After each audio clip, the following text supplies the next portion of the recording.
A couple weeks ago, we started doing a new thing here at Forward. There were a lot of people who approached me about wanting to share what God's done in their life. And today, I have a friend of mine, Paula Borden, who I've known for years. She knew the BC Jeff and for a long time, and I've known her forever. And since we've come back to the community, again, I hooked up with Paula, and it's been awesome just being on the other side of that whole deal and actually getting to be a friend to Paula. So Paula wanted to share her testimony today. And which mic should she use? Which one's better? Anyone? Okay. There you go. Hi, my name is Paula, and it was going to be kind of different today. I was going to read a letter from my daughter, but the Lord don't want that, so it's going to be different. When I was a kid, I went through a lot of bad things. I was molested for years by my father, and I went to church every Sunday. My parents would make sure I was woke up, put on that little yellow bus, but it wasn't followed at home. It was never followed at home. And as I look back now, it was the only time I ever felt safe. All week long I'm home, and this is going on with my dad, and I'm off at school and quiet, and kids are picking on me because I'm quiet. But then on Sunday I got on that little yellow bus, and I went to church, and I felt good for that whole day. But I kept thinking, this can't be much. Then it didn't mean anything to me. It didn't mean nothing because I didn't know what was going on. So as I got older and I got away from it and I stopped going and I wasn't made anymore because I was a teenager then, and I could make my own choices if I wanted to get up. And I stayed out of mom and dad's way, and they didn't need that Sunday babysitter. I don't want it to be a Sunday babysitter, but it's what happens a lot. And I remember getting away from it, and I didn't do that with my daughter, and I wish I had now. It's the biggest regret I'll ever have. So if you got the kids in church, keep them there, because it's a regret you don't want later on in life. And I'll tell you that. But when I started going back now on my own, I did all this stuff, and my daughter was raped. My daughter's in prison now because she had to do with drugs and all that entails. And everybody says, how can you say God's there?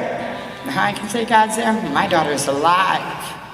When I got down and prayed and said, I don't even know where she's at, Lord, and what she's doing, I can't do nothing no more. I've tried years. I've begged, I've cried, I've punished, I've spanked.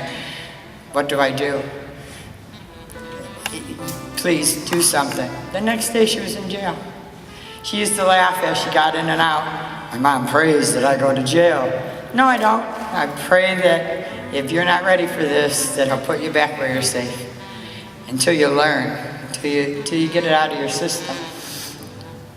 So she always jokes, Mom, don't pray for me this time when I'm getting out. And I say, yeah, I will. So, she's going to be out soon, and there's a big difference in her life, and she can get on the phone and pray with me, and I think, wow, where'd that come from? And I'm so thankful to God for that. She's going to write a testimony and send her own testimony here. And in a few months, she's going to walk through these church doors with us, and Jeff's going to be glad to see her. She's going to get up here and give a testimony that you won't believe. And a few weeks ago, I left this church, and my niece was at the house, and she says, Aunt Paula, I've been going to church. I've been doing this. I'm waiting for this lightning bolt. This is important. This is an important part for me, because I don't know if I handled it right. I'm waiting for that thing that God says, this is it, this is it, You look around and you see this going on in this one's life and this one. It's different in everybody's life. He may not be this lightning bolt and you change all of a sudden. That don't mean He's not there. And He's not doing what you want Him to do. People ask me, how can you say God's there? You got a job you don't like. It's only part-time. You live with other people. For a while there, I didn't have a car. And I say, I'm alive. My kids are healthy. I do have a job. I may not have a full-time job, but I got a job. I may not have a fancy car, but I have a car. And when I get down and pray, my heart fills so much with joy, it can't be fake. It can't be anything else but God. And when it changes, and when these patients come, I got this wonderful man in my life. For years, I didn't have nobody. And when I did have it, it was because I would get out and do what they wanted me to do. I was told, you got to keep people happy, keep people satisfied if you want them in your life. They want you to do drugs, go out there and do drugs with them. They want you to drink, go out there and drink with them. That's going to keep them in your life. Wrong. They still go. You want to keep somebody in your life? Get down on your knees and pray, because God's up there and He'll be in your life all the time. And then He'll bring in somebody that's going to be there and share that rightness with you. Don't do it on your own. You're going to look for the wrong people. Because I did. I went out there and I did the drugs. I was in the bar. And yeah, when you go out there, somebody's going to be out there. I bet you walk into a bar, 5 people want your number, and they'll be there calling you. Are you coming next Friday? Are you coming out Friday? We have fun. You're going to be there Saturday? Come on, we have fun. Oh, you can't afford it? That's all right. I'll buy you a couple of drinks. We got to get out there and do that. Hey, you coming Sunday? It's all right. You don't got the money? I'll come and get you. It's all right. You don't have any money? We got dinner for you. Come on. We're going to eat. We got music. We can dance. We can laugh. And we'll play ball. We'll do whatever you want to do that day.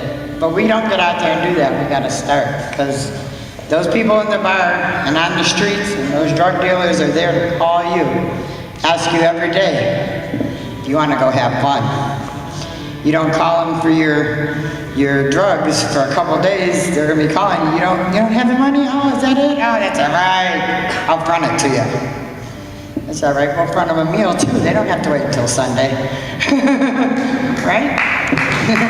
So you got to get out there and let them know this. And my daughter will be here, and she'll be hitting the streets.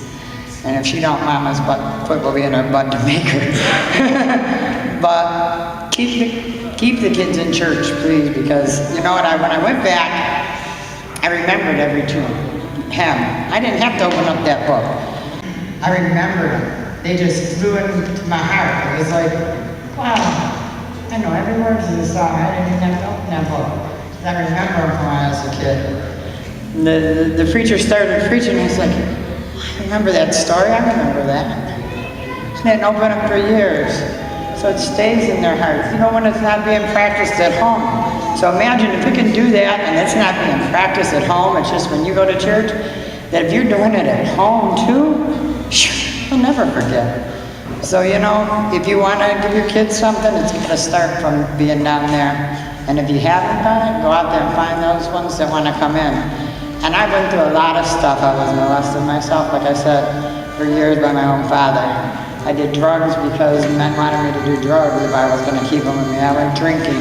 My daughter was raped. And if anybody's going through any of that and needs someone to talk to, I'm here.